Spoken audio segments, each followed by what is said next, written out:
রাত তখন 1:45। মাসুদ রানা ঘুমানোর প্রস্তুতি নিচ্ছিল। হঠাৎ একটা অদ্ভুত রকমের নাম্বার থেকে কল আসলো। নাম্বারটা ছিল 260999। তার মনে হলো হয়তো সিম কোম্পানি থেকে ফোনটা এসছে। প্রথমে ভাবলো কেটে দেবে, তারপর ভাবলো না থাক, ধরেই দেখি ফ্রিতে কোনো গান শোনায় কিনা। কলটা ধরতে বেশ অবাক হয়ে গেল মাসুদ রানা। ওই পাশ থেকে একটা মেয়ের কান্না কান্না কণ্ঠ ভেসে এলো। হ্যালো, আমি কি মাসুদ রানার সাথে কথা বলছি? হ্যাঁ বলুন, আপনি কে? আপনি আমায় চিনবেন না। আমার একটা সাহায্য চাই আপনার কাছ থেকে। এত রাতে কি সাহায্য? সাহায্যটা কাল সকালে করলেও চলবে। আচ্ছা আগে বলুন তো কি সাহায্য। বলছি, হয়তো আপনি আমার কথা বিশ্বাস করবেন না বা ভাববেন মজা করছি। আমার নাম প্রিয়াঙ্কা আফজাল ঐশী। আমি পলাশনগরে থাকি। রোজ সকালে পাশের এলাকায় পড়াতে যাই। রোজকার মতো আজকে সকালেও টিউশনি শেষ করে বাড়িতে ফিরছিলাম।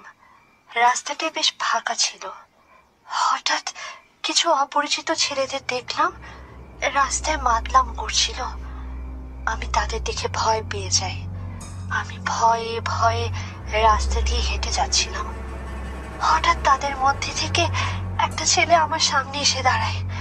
আমি কিছু বলার আগেই ছেলেটা আমার মুখ চেপে ধরে। বাকি ছেলেগুলো আমাকে জোর করে ধরে একটা গাড়িতে তোলে। তারা আমার মুখ আমার ওড়না দিয়ে বেঁধে দেয়। আমি চাইলেও চিৎকার করতে পারছিলাম না। আমি নিজেও জানতাম না তারা আমাকে কোথায় আর কেন নিয়ে যাচ্ছে। কিছুক্ষণ পর তারা আমাকে গাড়ি থেকে নামিয়ে জোর করে একটা পুরাতন জমিদার বাড়িতে নিয়ে যায়। জমিদার বাড়িটা আমি আগে থেকে চিনতাম, তবে এর আগে কখনো এখানে আসা হয়নি। ওরা 6 জন ছিল। এতক্ষণে আমি বুঝতে পেরেছিলাম যে তারা আমাকে কেন ধরে এনেছে। তারা আমাকে একটা ঘরের ভেতর নিয়ে যায় এবং নরপশুর মতো আমার উপর ঝাঁপিয়ে পড়ে এবং একের পর এক আমাকে ধর্ষণ করতে থাকে। এক পর্যায়ে আমি যখন একজনকে ধাক্কা দিয়ে দৌড়ে পালিয়ে যাওয়ার চেষ্টা করি, তখন তাদের মধ্যে একজন একটা ছুরি এনে আমার গলায় চালিয়ে দেয়।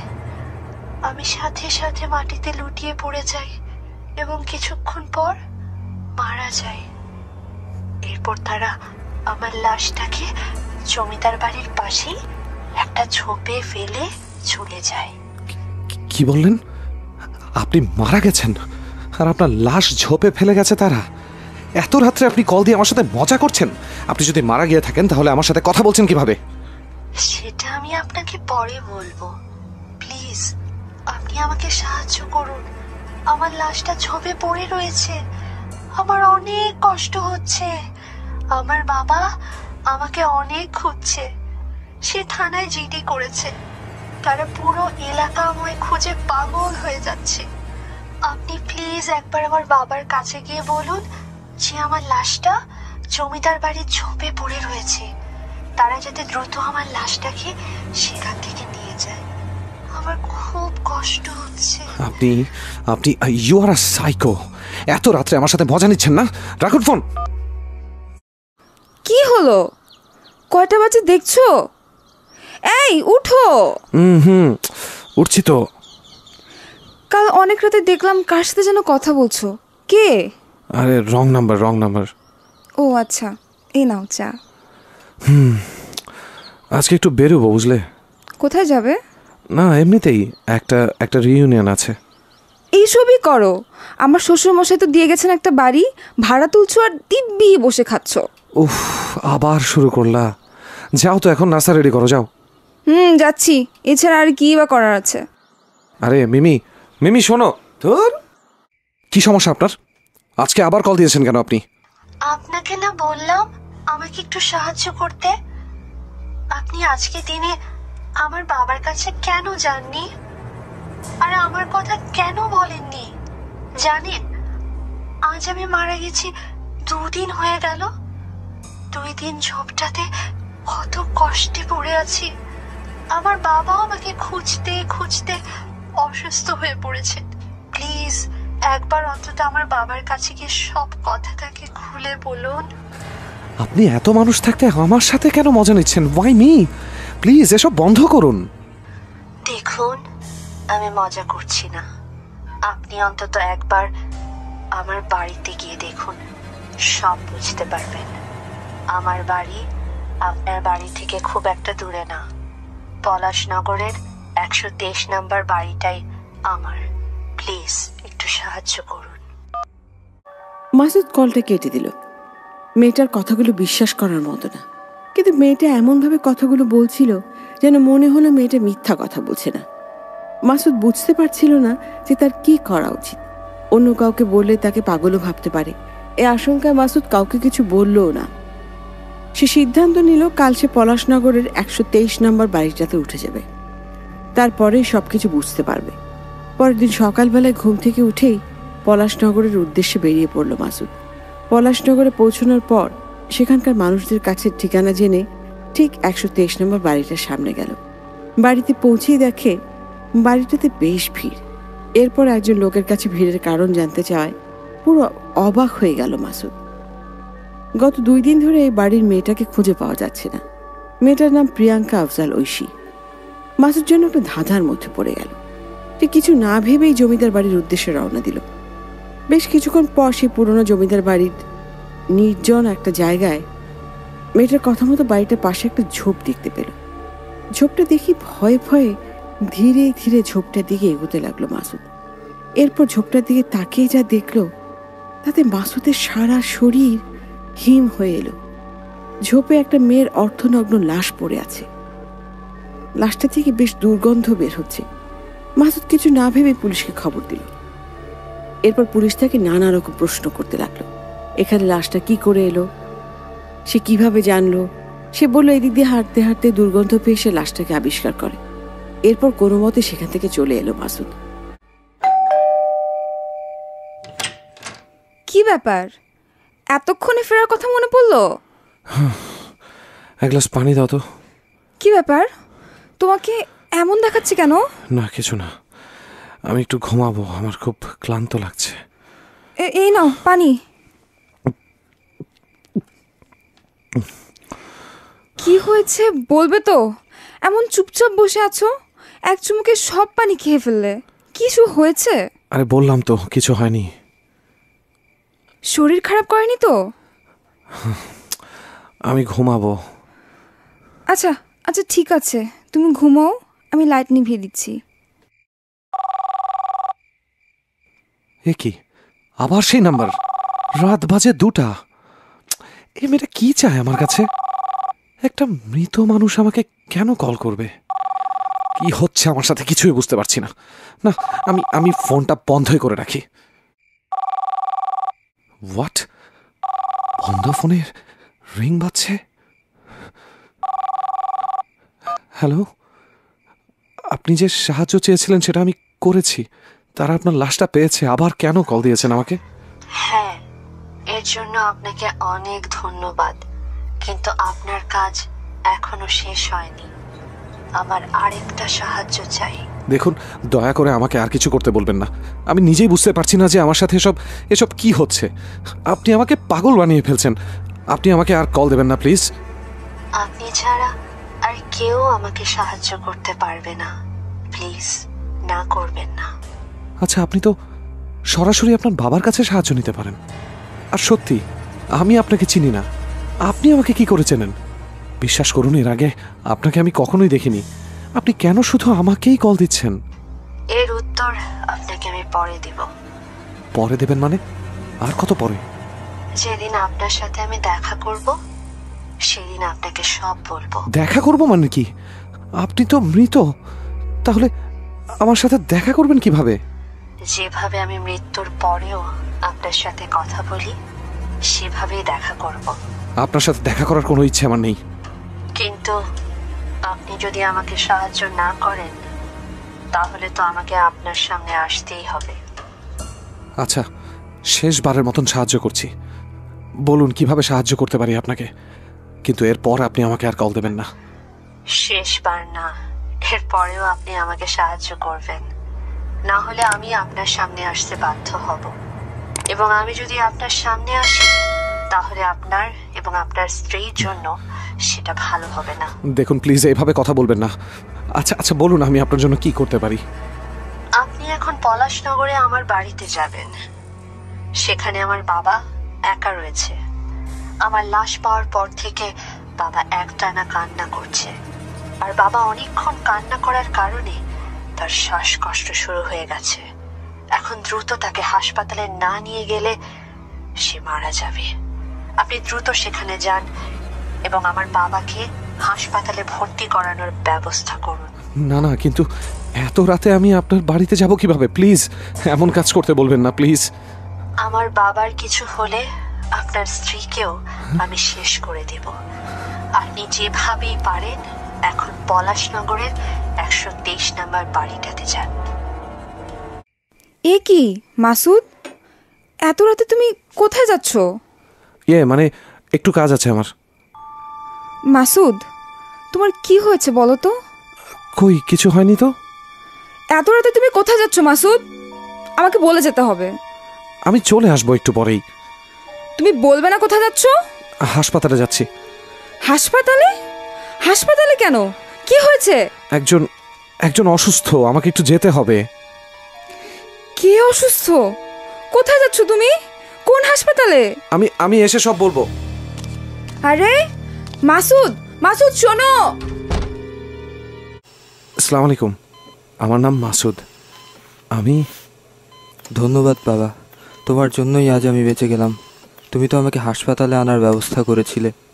জি বাবা, তুমি কোথায় থাকো? আর আমি যে অসুস্থ হয়ে পড়েছিলাম সেটাই বা জানলে কিভাবে? না মানে আপনার মেয়ে আমাকে কল দিয়ে জানিয়েছে যে আপনি অসুস্থ। আমার মেয়ে মানে? তুমি মজা করছো? সে তো 3 দিন আগেই মারা গেছে। জি, আমি আপনার মেয়ের লাশের খবর প্রথমে দিয়েছিলাম। আপনার মেয়ে মারা যাওয়ার পরেই আমাকে কল দিয়ে সব কথা বলেছিল। তাকে কারা কিভাবে হত্যা করে সেটা সেই আমাকে কল দিয়ে বলেছিল। এরপর গত রাতে সে কল দিয়ে আমাকে বলেছিল যে আপনি অসুস্থ।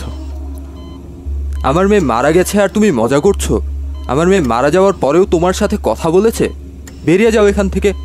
মেয়ে হারানোর কষ্ট তুমি কি বুঝবে? প্লিজ আমার কথাটা বিশ্বাস করুন, আমি মিথ্যা কথা বলছি না। আচ্ছা আচ্ছা 1 মিনিট, আমার মোবাইলে অটো রেকর্ড অন করা আছে, আপনি নিজের কানে শুনুন।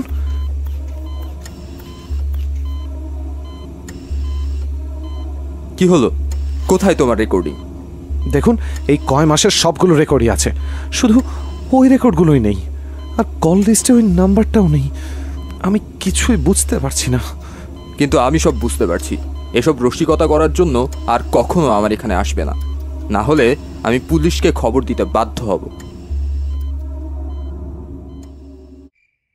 হ্যালো হ্যালো মিমি। হ্যাঁ বলো। তুমি কোথায়? বাড়িতে তালা দেয়া, আমি এসে দেখছি তুমি নেই। এটা হওয়াটা তো খুবই স্বাভাবিক। আমি গত কিছুদিন ধরেই দেখছি তুমি রাতে আমার পাশ থেকে উঠে গিয়ে ফোনে কথা বলো। কাল রাতে বললে হাসপাতালে যাচ্ছ। আমি তোমার সব বন্ধুদের কাছে খোঁজ নিয়েছি, কেউই অসুস্থ না। তাহলে তুমি সারা রাত ছিলে কোথায়? মিমি আমার কথাটা একবার শোনো। শোনার আর কিচ্ছু নেই, আমি সবই বুঝতে পারছি মাসুদ। তুমি ভুল বুঝছো Mimi. I need some time. আমার মনে হয় তোমার একটু একা থাকা উচিত। আমি বাবার এখানেই আছি, কিছুদিন থাকবো। রাখছি। মিমি শোনো। হ্যালো হ্যালো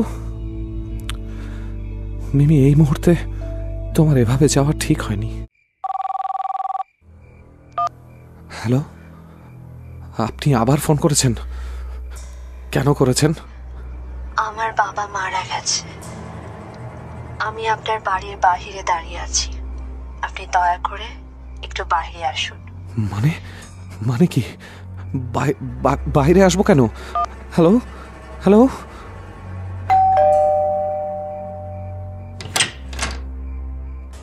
কে? কেউই তো নেই।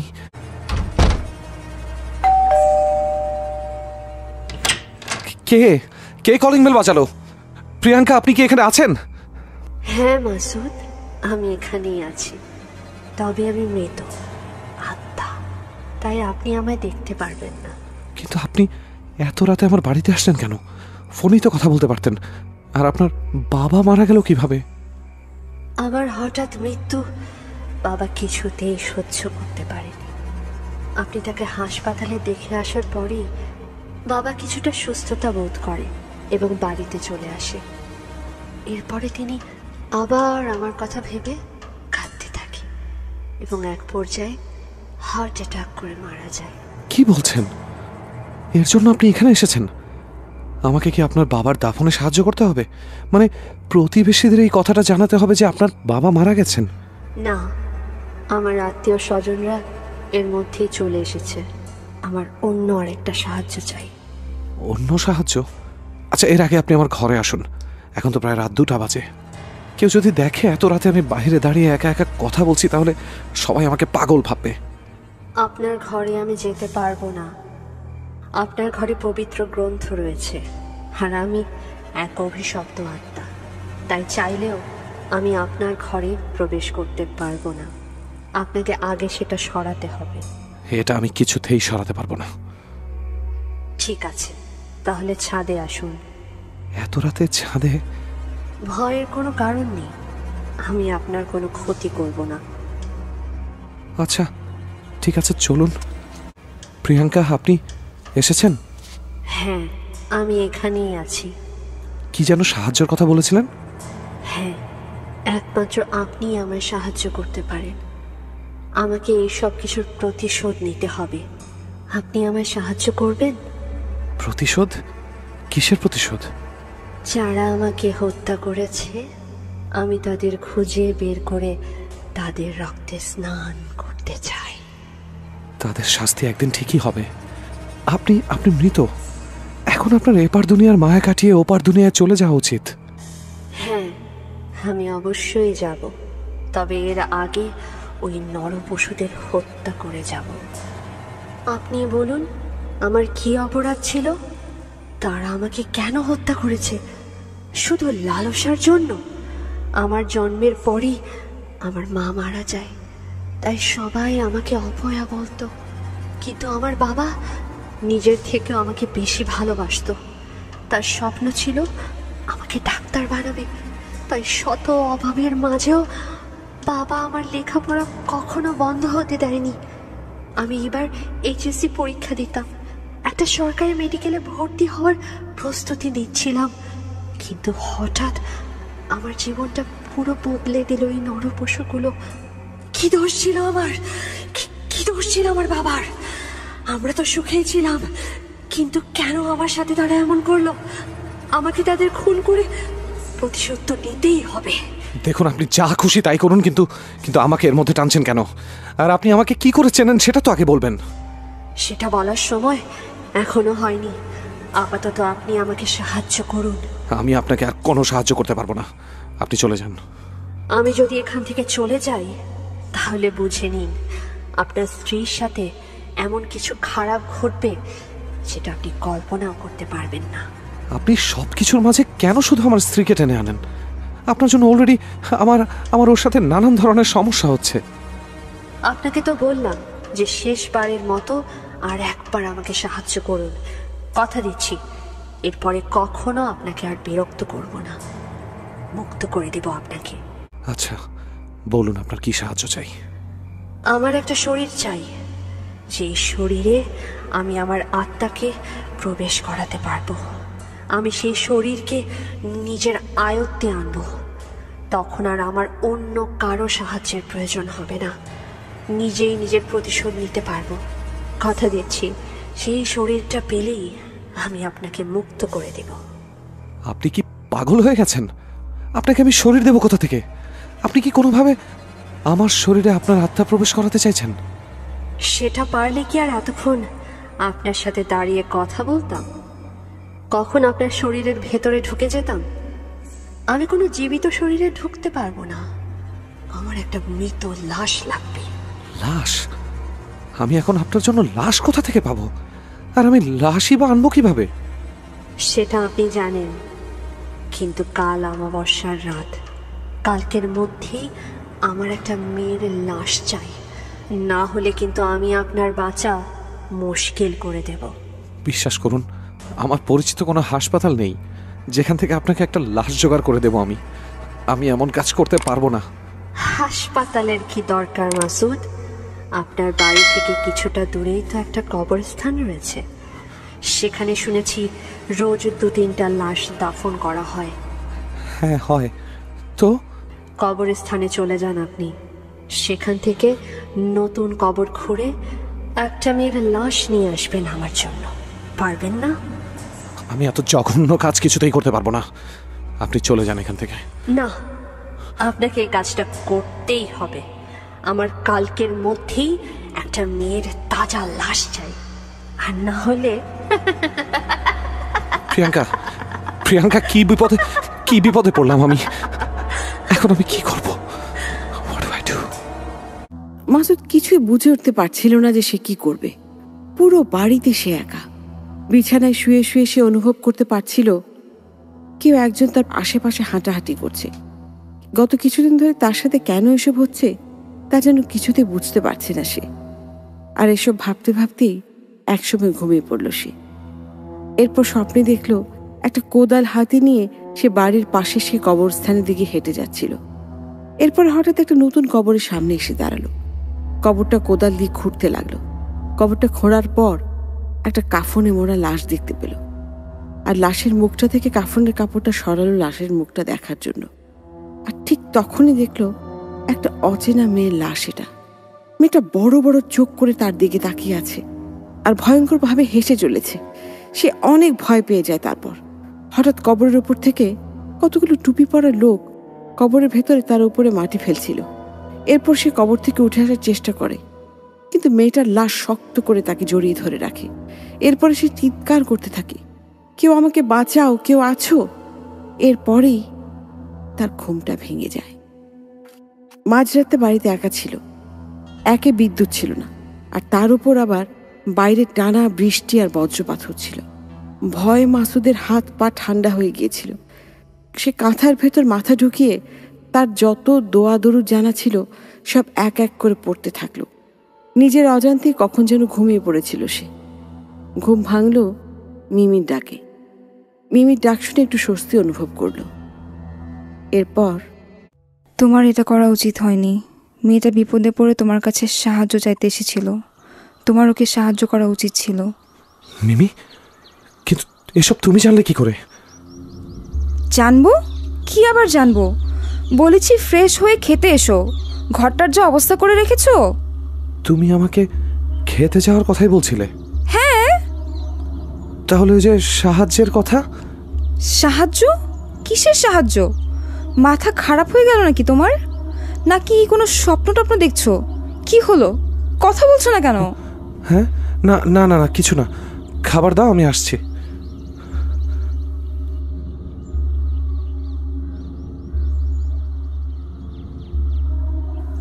এবার তোমার রাগ এত তাড়াতাড়ি ভাঙলো যে? কেন? আমি আসতে খুব বিরক্ত হলে মনে হয়? আমি কি তাই বলেছি নাকি? সময় থাকতে ভালো হয়ে যাও। এবার গেলে কিন্তু আর আসবো না। আমি কি করলাম? মিমি, তুমি এমনিতেই ভুল বুঝছো। তুমি যেমন ভাবছো তেমন কিছুই না। না হলেই ভালো। আচ্ছা শোনো, আমি একটু বেরোচ্ছি। তামিমের সাথে একটু দেখা করে আসি। তাড়াতাড়ি এসো। কিরে, কি খবর তোর? ফোনেও পাওয়া যায় না। আর খবর? তোর চেহারের এই অবস্থা কেন? রাতে ঘুমাস না নাকি? কদিন একটু ঘুম কম হচ্ছে। শুনলাম ভাবি নাকি রাগ করে বাপের বাড়ি চলে গেছিল, সেই জন্যে ঘুম হয় না নাকি? আরে ধুর, এমন কিছুই না। চল তো চা খেয়ে আসি। চল চল। কিরে, এত মানুষ কেন কবরস্থানে? কেউ মারা টারা গেছে নাকি? হ্যাঁ, কেন তুই জানিস না? না, কে মারা গেছে? গতকাল রাতেই একটা মেয়ে আত্মহত্যা করে মারা গিয়েছে। মেয়েটার বাবা মা আমাদের পাশের ফ্ল্যাটেই থাকতো। মেয়েটা তাদের সাথে এখানে থাকতো না, ঢাকায় থেকে লেখাপড়া করতো একটা বিশ্ববিদ্যালয়ে, সেখানেই থাকতো। হঠাৎ তার পরিবারের লোকদের সাথে তার ঝগড়া নাকি হয়েছিল।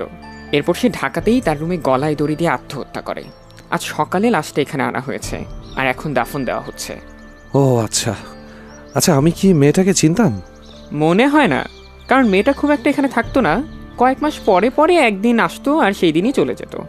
আচ্ছা দাঁড়া, মেয়েটার ছবি আমার মোবাইলে আছে, তোকে দেখাচ্ছি। থাক, মৃত মানুষের ছবি দেখলে রাতে ঘুম হবে না। শালা ভিতর ডিম একটা। আমি কি তোরে লাশের ছবি দেখাবো? আমার সাথে মেয়েটার ফেসবুকে অ্যাড ছিল, সেখান থেকেই ছবি নামালাম। আচ্ছা দে দেখি। এই যে এই মেয়েটা তো আমি আমি কাল রাতে স্বপ্নে এই মেয়েটাকে। কিরে মাসুদ, কি হয়েছে? এমন আটকে উঠলি যে? আই মাসুদ, বিড়বিড় করে কি বলছিস? আচ্ছা কিছু না, চল এখান থেকে অন্য কোথাও যাই। আচ্ছা চল। মামা চা দাও 2টা। কিরে, কি ভাবছিস এত? মেয়েটাকে তোর অবশ্যই সাহায্য করা উচিত ছিল। তোর এখনো সময় আছে, মেয়েটাকে সাহায্য কর, না হলে পরে বিপদে পড়ে যাবি। তামিম, তুই সব জানিস? জানি, কি জানি? এই যে বললিস সাহায্য করা উচিত ছিল। সাহায্য? কিসের সাহায্য? বললাম চায়ের সাথে আর কিছু খাবি কি না। ও তুই বলিসনি? আচ্ছা তোর কি হয়েছে বলতো? আজ এত অস্বাভাবিক ব্যবহার করছিস কেন? না কিছু না রে, আজ ভালো লাগছে না। তুই থাক, আমি বাড়িতে গেলাম।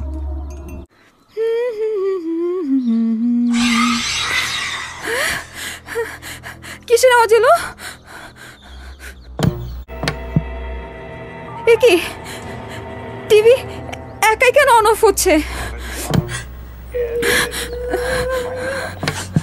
কে কে ওখানে? কে আপনি?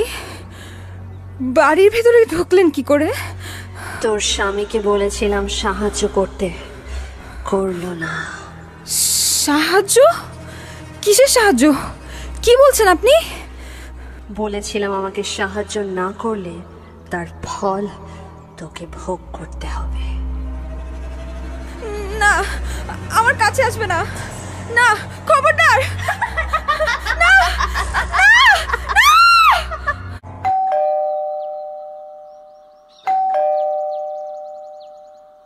কি ব্যাপার, দরজা খুলছে না কেন? আশ্চর্য তো, এই সময় তো ঘুমায়ও না। আচ্ছা আমি একটা কল দিয়ে দেখি।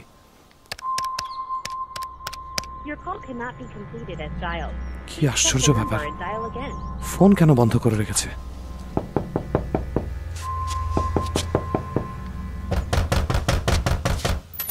আরে দরজা তো ভেতর থেকে আটকানোই ছিল না। মিমি, এই মিমি, মিমি, এটা কি কি হয়েছে তোমার? মিমি, এই মিমি, কথা বলছো না কেন? কথা বলো মিমি। মিমি, এখন কেমন লাগছে? ভালো। এ কি মাসুদ? আমি আমার হাত নাড়াতে পারছি না কেন? কি হয়েছে আমার মাসুদ? তুমি একটু শান্ত হও, সব ঠিক হয়ে যাবে। আমার কি হয়েছে সেটা আমি জানতে চাই, বলো মাসুদ। তোমার তোমার লেফট হ্যান্ড প্যারালাইজড হয়ে গেছে। এসব কি বলছো তুমি? প্যারালাইজড? তুমি টেনশন করো না মিমি, ডাক্তার বলেছে একটু সময় লাগবে, কিন্তু সব ঠিক হয়ে যাবে। ওই মেয়েটা কে মাসুদ? তোমার কাছে কিসের সাহায্য চেয়েছিল? না, আমি আবার ভুল শুনছি, আমি ভুল শুনছি। মাসুদ, আমি তোমাকে কিছু জিজ্ঞেস করছি। কি জিজ্ঞেস করেছো আমাকে? আমি জিজ্ঞেস করেছি ওই মেয়েটা কে, কিসের সাহায্য চেয়েছিল তোমার কাছে? তুমি সত্যি সব জেনে গেছো? হ্যাঁ, সে আমাদের বাসায় এসেছিল। আমার এই অবস্থার জন্য সে দায়ী। এসব তুমি কি বলছো মিমি? হ্যাঁ। তুমি থাকো, আমি আসছি। মাসুদ, মাসুদ শোনো। কোথায় কোথায় আপনি? আমি আপনার সাথে কথা বলতে চাই। কোথায় আপনি? আমি জানি আপনি এখানে আছেন, কথা বলুন। হ্যালো, কেমন আছেন মাসুদ? গতরাতের স্বপ্নটা কেমন ছিল আপনার? সকালে আপনার স্ত্রীর অদ্ভুত আচরণ কেমন লেগেছিল? রাস্তায় আপনার বন্ধু তামিমের কথাগুলো কেমন লেগেছে? আর মিমিকে প্যারালাইজড অবস্থায় হাসপাতালে রেখে আসতেই বা কেমন লেগেছে? অনেক ভালো, তাই না? আমি জানতাম এই সব কিছু আপনি করছেন। আমার স্ত্রী আপনার কি ক্ষতি করেছিল বলুন তো? ওর সাথে কেন এমন করলেন? আপনাকে তো আগেই বলেছি, শেষবারের মতো একটা উপকার করতে, না হলে আপনার স্ত্রীকে কবরস্থানে পাঠানোর দায়িত্ব আমার। কিন্তু কবর খুঁড়ে লাশ নিয়ে আসা আমার পক্ষে সম্ভব না। তাহলে আপনার স্ত্রীকেও বলে যান, তাকে প্যারালাইজড করেছি আমি চাইলেই তাকে অভিশপ্ত প্যারালাইজ জীবন থেকে মুক্তি দিতে পারি। কিন্তু এখন যদি আমি তাকে মেরে ফেলি, তাহলে তাকে ফিরিয়ে আনার উপায় আমারও জানা নেই। তখন কেটেও লাভ হবে না। না প্লিজ, আপনি এমনটা করবেন না। আপনি যা বলবেন আমি তাই করব, তবে প্লিজ আপনি ওর কোনো ক্ষতি করবেন না। তাহলে যান, আজ অমাবস্যার রাত। আজকের মধ্যেই আমার একটা তাজা মেয়ের লাশ লাগবে, তবে লাশটা যেন অক্ষত অবস্থায় থাকে। আপনি এখন কোদাল নিয়ে কবরস্থানে যাবেন এবং আজকে সকালে যে মেয়েটাকে কবর দেওয়া হয়েছে তার কবর খুঁড়ে লাশটা নিয়ে এসে আপনার বাড়ির ছাদের উপর রেখে চলে আসবেন। বাকি কাজটা আমার, কথা দিচ্ছি। এরপর আপনি মুক্ত, আপনার স্ত্রীও মুক্ত। কিন্তু কিন্তু কেউ যদি আমার দেখে ফেলে কবর করতে বা লাশটা নিয়ে আসতে? কেউ দেখবে না, এর জন্যই তো আপনার স্ত্রীকে হাসপাতালে পাঠিয়ে দিয়েছি। আর এখন রাত প্রায় 1টা, তার উপর অমাবস্যার রাত, তাই বাহিরে মানুষের থাকার কথা না।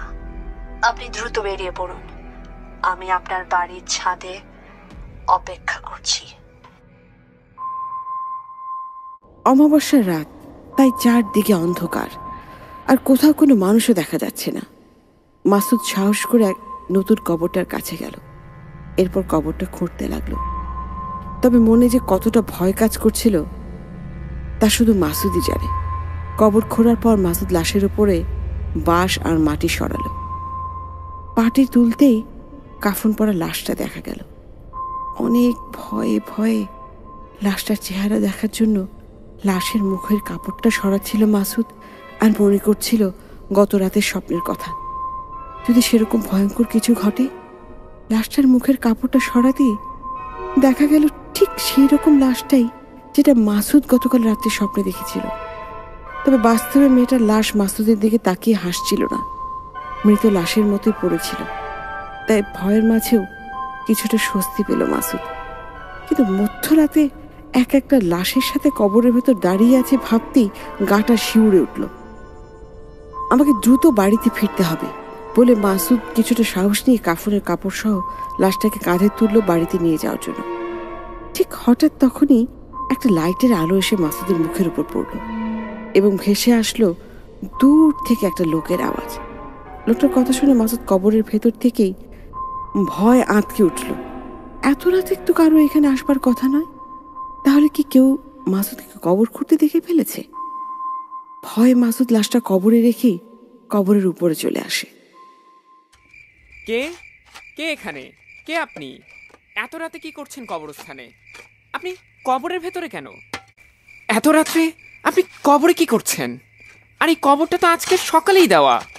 আপনি কবরটা খুঁড়ে লাশটার সাথেই বা কি করছেন? আপনি কি লাশ চোর? না মানে আমি তামিম, তুই এখন যদি তামিম চিৎকার শুরু করে এবং এলাকার লোকগুলো এখানে চলে আসে তাহলে আমার মৃত্যু নিশ্চিত, অথবা ওরা আমাকে পুলিশে দিয়ে দেবে। এরপর এই অভিশপ্ত আত্মাটা শরীর না পেয়ে হয়তো আমার স্ত্রীকেও মেরে ফেলবে। এখন আমি কি করব? আপনি কি পাগল? এখনো চুপচাপ দাঁড়িয়ে রয়েছেন? লোকটা অন্য কাউকে ডাকার আগে আপনি লোকটাকে চুপ করিয়ে দিন। আপনার হাতের কোদালটা দিয়ে লোকটার মাথায় জোরে আঘাত করুন। এরপর মেয়েটার লাশ কবর থেকে উঠিয়ে ওই লোকটাকে কবরে ফেলে দিন, আর তার উপর মাটি ফেলে তাকে কবর দিয়ে দিন। হ্যাঁ, শেষ পর্যন্ত আমি একটা খুন করব, তাও নিরপরাধ একজন মানুষকে। কিন্তু মেয়েটা ভুল কিছু বলেনি। এখন এছাড়া আমার কাছে আর কোনো উপায় নেই। আমার স্ত্রীকে সুস্থ করার জন্য এবং নিজেকে মুক্ত করার জন্য আমি যে কোনো কিছু করতে পারি। তাড়াতাড়ি ওকে কবরে পুঁতে ফেলে এখান থেকে চলে যেতে হবে অন্য কেউ দেখার আগেই। শেষে কিনা আমি আমার নিজের বন্ধুকেই মেরে ফেললাম। কি দেখছেন? যা হবার তা তো হয়ে গেছে। যা করতে হবে তা নিয়ে ভাবাই কি শ্রেয় নয়। তাড়াতাড়ি নিজের কাজ শেষ করে ফেলুন। এই লোকটার কোনো দোষ ছিল না প্রিয়াঙ্কা, কিংবা আমার অথবা আমার স্ত্রীর। আপনার জন্য আমাকে যা যা করতে হচ্ছে এর জন্য আমি আপনাকে কখনো ক্ষমা করব না, কখনো না। তামিমের কোনো ধারণা ছিল না যে কি হতে চলেছে। কিছু বুঝে ওঠার আগে মাসুদ কোদালটা হাতে নিয়ে সোজা তামিমের মাথায় আঘাত করল। তামিম কিছু বলার আগেই মাটিতে লুটিয়ে পড়ল। তামিমের মাথা ফেটে রক্ত পড়তে লাগলো। তারপর ধীরে ধীরে সে তার শেষ নিঃশ্বাস ত্যাগ করল। মাসুদ আর কোনো দেরি না করে মেয়েটার কথা মতো কবরে নেমে কাফনে মোড়ানো লাশটা উপরে তুলল। এরপর তামিমের কাছে ক্ষমা চেয়ে তার লাশটা উঁচু করে কবরে ফেলে দিল। এরপর বাঁশ মাটি সব কবরে ফেলে দিল। এরপর উপর থেকে মাটি ফেলতে লাগলো। কাজটা করতে মাসুদের অনেক খারাপ লাগলেও কিছুই করার ছিল না। এরপর ভয়ে ভয়ে মেয়েটার লাশ কাঁধে নিয়ে কবরস্থান থেকে বেরিয়ে এক দৌড়ে বাড়িতে চলে আসলো মাসুদ। এবার মনে হয় ভাগ্য কিছুটা ভালো ছিল, তাই পুরো রাস্তায় লাশটা আনতে কেউ মাসুদকে দেখেনি। অনেক কষ্টে লাশটাকে ছাদে নিয়ে গেল মাসুদ। আর তারপর প্রিয়াঙ্কা, আপনি কি আছেন? আমি তো লাশ এনে দিয়েছি, তাহলে কি আমার কাজ শেষ? হ্যাঁ, ভালোই কাজ করেছেন, কিন্তু লাশটার শরীরে কাফনের কাপড় ছাড়া আর কোনো কাপড় পরানো নেই। তাই আপনি আপনার স্ত্রীর একটা শাড়ি নিয়ে আসুন, এরপর আপনার কাজ শেষ। এই যে আমি কাপড় চোপড় সব নিয়ে এসেছি। কাপড়টা লাশটার উপর রেখে আপনি ছাদ থেকে চলে যান, আপনি মুক্ত।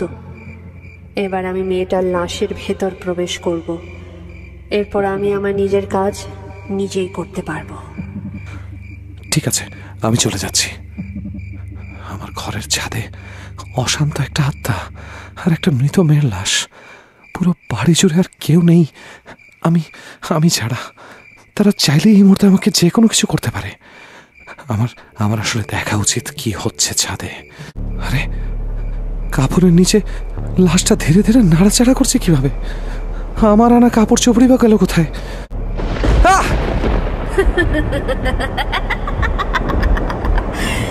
লুকিয়ে লুকিয়ে কি দেখছেন? জানতাম আপনি ভয় পাবেন, তাই আপনাকে নিজের ঘরে যেতে বলেছিলাম। তবে ভয় পাওয়ার কিছু নেই, আমি আপনার কোনো ক্ষতি করব না। আপনি আমার অনেক উপকার করেছেন, এখন থেকে আপনার আর কোনো কাজ নেই। আপনার স্ত্রীকে তার অভিশাপ থেকে মুক্ত করে দিচ্ছি আমি। এখন শুধু আমাকে আমার প্রতিশোধগুলো নিতে হবে। প্রথমে খুঁজে বের করব সবগুলো ছেলেকে যারা সেদিন আমাকে হত্যা করেছিল। চলে যাবেন? যান, কিন্তু আপনি আমাকে কিভাবে চেনেন সেটা তো আগে বলে যান। সেটা বলার সময় এখনো হয়নি। সময় হয়নি মানে? আপনি তো আমাকে মুক্ত করে দিলেন, তার মানে তো আমাদের আর দেখা হবে না। সেটা নিয়তিই বলবে। কোথায় যাচ্ছেন আপনি? থামুন, থামুন বলছি, এভাবে চলে যাবেন না, থামুন। হ্যালো, জি জি, আমি মিসেস মিমির হাজবেন্ড বলছিলাম, মাসুদ বলছি। আপনি কি দয়া করে আমাকে ওনার কারেন্ট কন্ডিশন আমাকে একটু জানাতে পারবেন? জি জি জি, আমি অপেক্ষা করছি।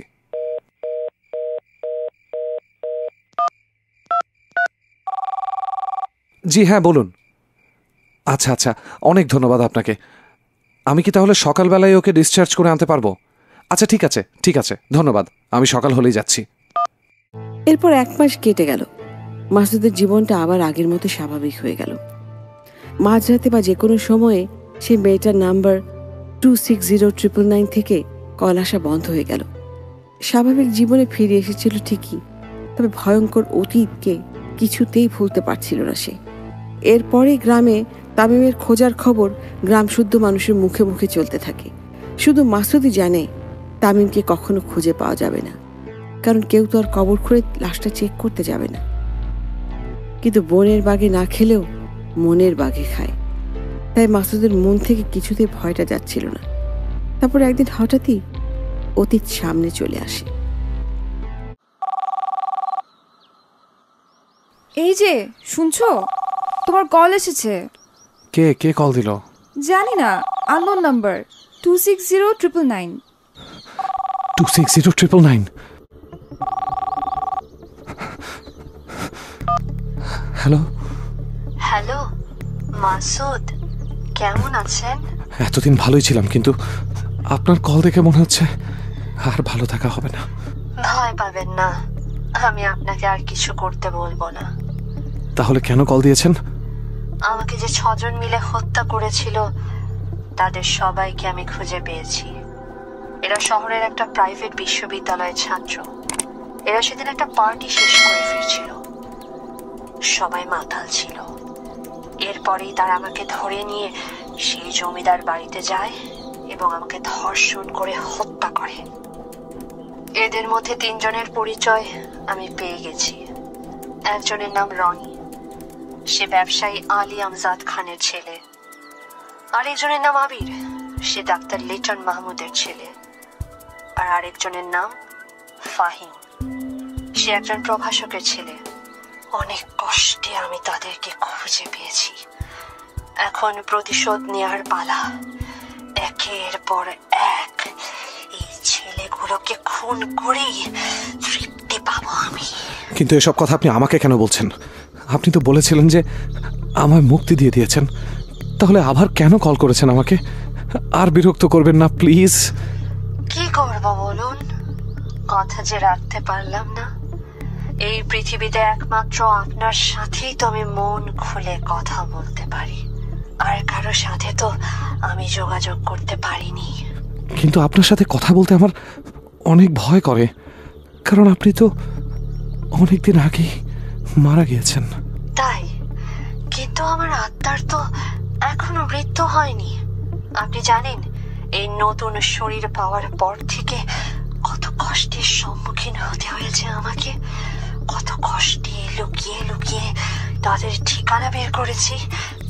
এখন শুধু রাতের অপেক্ষায়। রাতে কি করবেন আপনি? আজ রাতই তাদের জীবনের শেষ রাত। আজকের রাতেই তাদের আমি খুন করব। আচ্ছা, মানুষের রক্ত, হৃৎপিণ্ড আর কলিজা খেতে কেমন হয়? কি বলছেন এসব?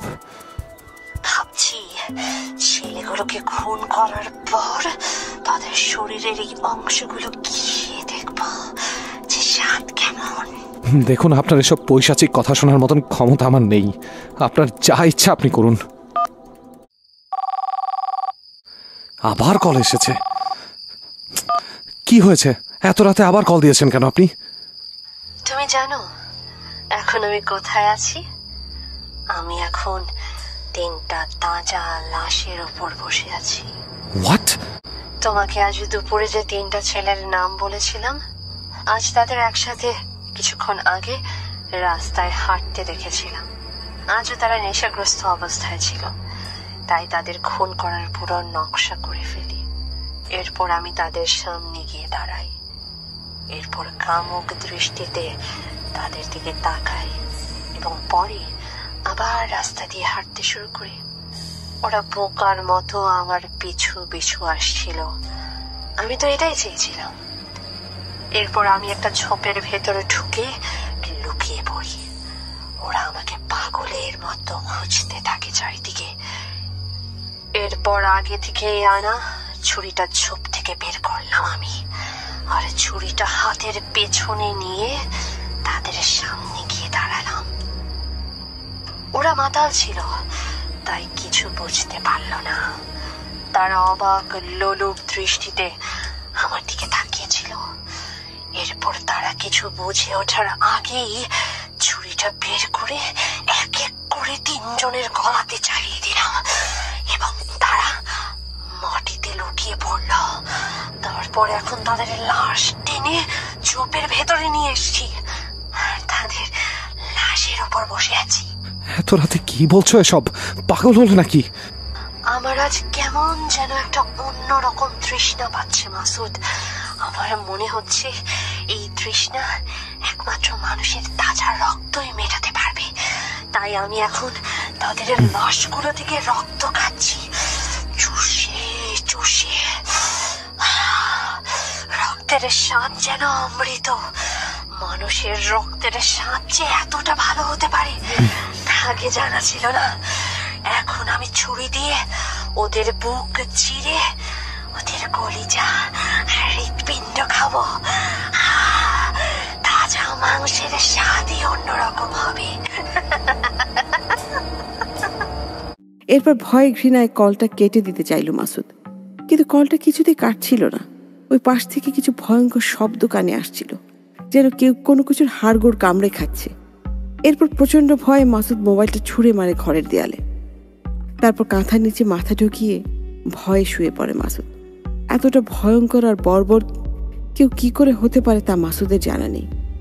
একটা মানুষ যতই দোষী হোক না বা অপরাধী হোক না কেন, কিন্তু একজন মানুষ কি করে আরেকজন মানুষের রক্ত মাংস হাড় খেতে পারে তা মাসুদ কিছুতেই বুঝতে পারছে না। তাহলে কি মেয়েটা মাসুদের সাথে মজা করছে? কিন্তু এর আগে তো মেয়েটা কখনো এরকম করেনি। এই সব ভাবতে ভাবতে মাসুদ ঘুমিয়ে পড়ল।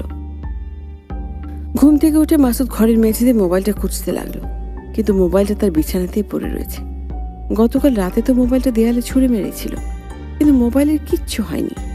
মোবাইলের কোথাও একটা দাগও নেই। কিছুই বুঝতে পারল না মাসুদ। এরপর হাত মুখ ধুয়ে সকালে নাস্তা করে একটু টিভির ঘরে গিয়েই মাসুদ টিভিতে যা দেখল তা ভয়ের সংজ্ঞাকে আরো এক ধাপ উপরে নিয়ে যায়। আজ সকালে রাজধানীর পাশেই একটি ঝোপের কাছ থেকে 3টি ছেলের ক্ষতবিক্ষত ছিন্নভিন্ন লাশ পাওয়া গেছে। তাদের লাশের চেহারা দেখে মনে হচ্ছিল কোনো হিংস্র প্রাণী তাদের ছিঁড়ে খেয়েছে। এছাড়া তাদের পুরো শরীর রক্তশূন্য ছিল। কিন্তু শহরের ভেতর এরকম একটি ঘটনা কিভাবে ঘটলো তার উত্তর এখনো মিলেনি। যে 3জন ছেলের লাশ পাওয়া গেছে তারা 3জনই শহরের একটি নামকরা প্রাইভেট বিশ্ববিদ্যালয়ের ছাত্র ছিল। তাদের নাম হচ্ছে রনি, আবির ও ফাহিম। তাদের একজনের বাবা শহরের বিশিষ্ট ব্যবসায়ী, আরেকজনের বাবা ডাক্তার এবং আরেকজনের বাবা প্রভাষক। বর্তমানে পুরো কেসের তদন্ত চলছে।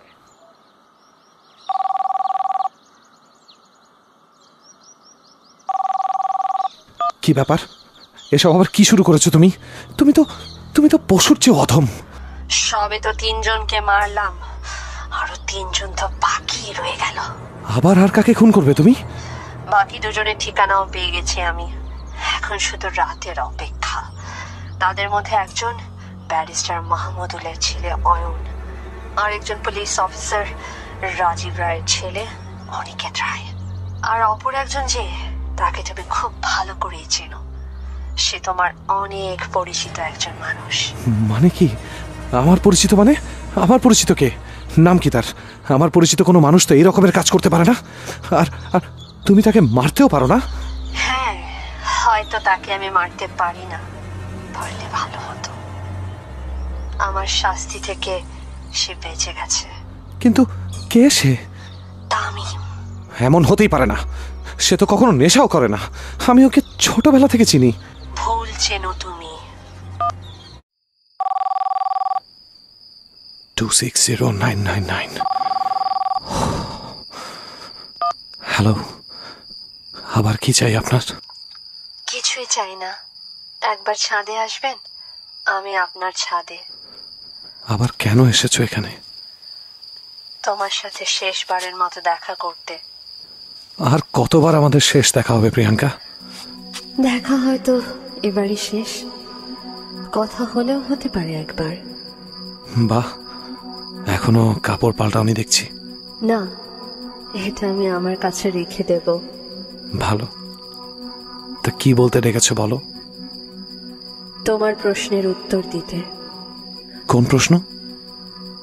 একটা কথা যা তুমি বারবার জানতে চাও, সেটা বলার জন্য আজ এখানে এসেছি। কি কথা? আমি কিভাবে তোমায় চিনি, তোমার নাম্বার কোথায় পেলাম? ও হ্যাঁ, প্লিজ প্লিজ বলো। এটা জানার জন্যই আমি অপেক্ষায় ছিলাম। তুমি কি করে আমায় চেনো? শুধু আমি না, তুমিও আমায় চেনো। আমাদের প্রথম দেখা হয় কক্সবাজারে। কক্সবাজারে? কবে? আমার তো ঠিক মনে পড়ছে না। তোমার মনে আছে আজ থেকে কয়েক মাস আগে যখন কক্সবাজারে গিয়েছিলে? তখন একটা বোরখা পরা মেয়ে তার হোটেল হারিয়ে ফেলে, কিছুতেই খুঁজে পায় না। এরপর তুমি তাকে সাহায্য করেছিলে। হ্যাঁ, কিন্তু তুমি এটা জানলে কিভাবে? তাহলে তুমি কি সেই বোরখা পরা মেয়েটা ছিলে? তাহলে এই মেয়ে কি মাসুদের সাথে পরিচিত হওয়া সেই মেয়েটি যার সাথে তার কক্সবাজারে পরিচয় হয়েছিল বেশ কয়েক মাস আগে? সেবার ছুটিতে কক্সবাজারে একদিন সমুদ্র সৈকতের পাশেই একটা জায়গাতে মাসুদ দাঁড়িয়েছিল একা। হঠাৎ কিছুটা দূরে একটা বোরখা পরা মেয়ের দিকে চোখ গেল তার। মেয়েটাকে দেখে কিছুটা অবাকই হয়েছিল মাসুদ। যেখানে সৈকতের সব মেয়েরা সেজেগুজে ছবি তোলা ব্যস্ত, সেখানে এই মেয়েটা এত গরমের মাঝেও বোরখা পরে একা চুপচাপ দাঁড়িয়ে রয়েছে। মেয়েটার চেহারা বোঝা যাচ্ছিল না, শুধু চোখগুলো দেখা যাচ্ছিল। মেয়েটার আশেপাশে কেউ ছিল না, হাতে শুধু একটা কাগজ ছিল। সেখানে শুধু একটা হোটেলের নাম আর রুম নাম্বার লেখা ছিল। মেয়েটা তার হোটেল হারিয়ে ফেলেছিল। মেয়েটার হোটেল মাসুদের হোটেলের পাশেই ছিল, তাই মাসুদ মেয়েটাকে হোটেলে দিয়ে আসে এবং পরদিন আবার মেয়েটার সাথে দেখা হয়ে যায় মাসুদের। মেয়েটার সাথে কথা বলে এবং 2-1 দিন ঘুরে মাসুদের অনেক পছন্দ হয়ে যায় মেয়েটাকে। এরপর মনের কথা খুলে বলার জন্য একটা কাগজে প্রথম দেখা থেকে এই পর্যন্ত মেয়েটার প্রতি ভালোবাসার প্রত্যেকটা কথা লিখে খামে বন্দি করে মাসুদ। লেখার শেষে নিজের মোবাইল নাম্বারটি লিখে দেয়। এরপর বিকেলে খামটা মেয়েটার হাতে দিয়ে চলে আসে। আর যদি উত্তরটা হ্যাঁ হয় তাহলে এই নাম্বারে একটা কল দিতে বলে। কিন্তু তবে কোনো কল আসেনি মাসুদের কাছে। পরদিন পুরো সৈকত খুঁজে মেয়েটাকে খুঁজে না পেয়ে বাধ্য হয়ে তার হোটেলে গিয়ে জানতে পারে যে মেয়েটা নাকি তার বাড়িতে চলে গেছে। তাহলে এরপরে আর আপনি আমাকে কল দেননি কেন? পৃথিবীতে আমার পুরুষ ভালো বন্ধু একজনই ছিল, সেটা হলো আমার বাবা। এরপরে যদি আমি কাউকে ভালোবেসে থাকি বা বিশ্বাস করে থাকি, সেটা আপনি। আমি ভেবেছিলাম এইচএসসি পরীক্ষার পর কোনো মেডিকেল কলেজে ভর্তি হওয়ার পর আপনাকে কল দিয়ে নতুন সম্পর্কে জড়াবো, কিন্তু এর আগেই তো নরপশুগুলো আমার জীবনকে বদলে দিল। আমি তো আজও আপনাকে ভালোবাসি। আমিও আপনাকে ভালোবাসি, কিন্তু আমাদের পৃথিবী আজ ভিন্ন। আর কিছুক্ষণ পর বাকি দুজনকে খুন করে আমি এই পৃথিবী থেকে বিদায় নেব। বাকি দুজনকে তুমি কোথায় পাবে? পাবো, কালই তাদের আমি একসাথে পেয়ে যাব। আর কালই হবে পৃথিবীতে তাদের আর আমার শেষ রাত। কিন্তু তুমি তো চাইলে থেকে যেতে পারো, আছোই তো। না, চাইলেই সবকিছু পাওয়া যায় না। মানুষের যেমন সীমা থাকে, তেমনি আমাদেরও সীমা আছে। আমার কাজ শেষ হবার পর তোমাদের এই পৃথিবী আমাকে আর জায়গা দেবে না। তোমার স্ত্রী ওপরে আসছে, আমি তাহলে যাই। ভালো থেকো। না, যেও না, আমি আরো কিছুক্ষণ তোমার সাথে কথা বলতে চাই। যেও না, থামো প্রিয়াঙ্কা, থামো। কি হলো? কাকে থামতে বলছো তুমি?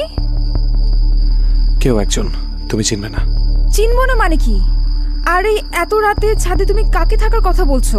আর থাকলেই বা সে কোথায়? হাওয়া তো আর হয়ে যাবে না? হাওয়াই হয়ে গেছে মিমি। হাওয়া হয়ে গেছে মানে কি? তুমি সব কি বলছো পাগলের মতো? সময় হলে সব জানতে পারবে। এখন চলো, ক্ষুধা পেয়েছে, অনেক ক্ষুধা। হ্যাঁ প্রিয়াঙ্কা, বলো। বাহ, এখন মহাশয়ের গলায় আর ভয়ই দেখা যাচ্ছে না দেখি। কাকে ভয় পাবো? তোমাকে। তোমাকে ভয় পেলে সাহস পাবো কার কাছ থেকে? এই পৃথিবীতে আমার কাজ শেষ মাসুদ। আমার অস্তিত্ব এখানে আর কিছুক্ষণের জন্য। এত তাড়াতাড়ি শেষ হয়ে গেল? হ্যাঁ, ওরা দুজন এসেছিল আজ কক্সবাজারে ঘুরতে। সৈকতে বসে তারা মদ খাচ্ছিল। জানো মাসুদ, আমি আজ ওদের ঠিক সেই জায়গায় খুন করেছি যেখানে আমাদের দেখা হয়েছিল। মেরে ফেলার আগে আমি আজ ওদের সাথে অনেক গল্প করি। তোমার কথা বলি, ওরা আজও আমার কষ্ট বুঝলো না। আজও নিজেদের স্বার্থে নিজেদের জীবন ভিক্ষা চাইল আর কোকাচ্ছিল। আমাদের গল্পে তাদের কোনো ইন্টারেস্ট ছিল না। তাদের আমি একটু একটু করে যন্ত্রণা দিয়ে মেরে ফেলি। আমার সময় শেষ মাসুদ, আমি চাই আজীবনের জন্য মুক্ত করে দিলাম আজ তোমাকে। এই মুক্তি আমি চাই না প্রিয়াঙ্কা। তোমার সাথে আমার অনেক কথা আছে, তুমি একবার আমার কাছে এসো, যেও না। Hello hello hello Priyanka, hello. কে ছিল ফোনে মাসুদ? আজ মিথ্যে বলো না, আমি তোমাদের সব কথা শুনে ফেলেছি। এরপর 260999 নিয়ে শুরু থেকে সব কথা মিমিকে বলে দেয় মাসুদ। সে অনেকবার ট্রাইও করে ওই নাম্বারে ফোন করার জন্য, কিন্তু বারবার এই নাম্বার অসম্পূর্ণ দেখায়। এরপর একটা বছর কেটে যায়। 260999 থেকে আর কোনো ফোন আসে না, কিন্তু আজও মাসুদ ভুলতে পারেনি 260999 কথা। মাসুদ আজও রাতে ফোন হাতে ছাদে বসে থাকে কলের অপেক্ষায়।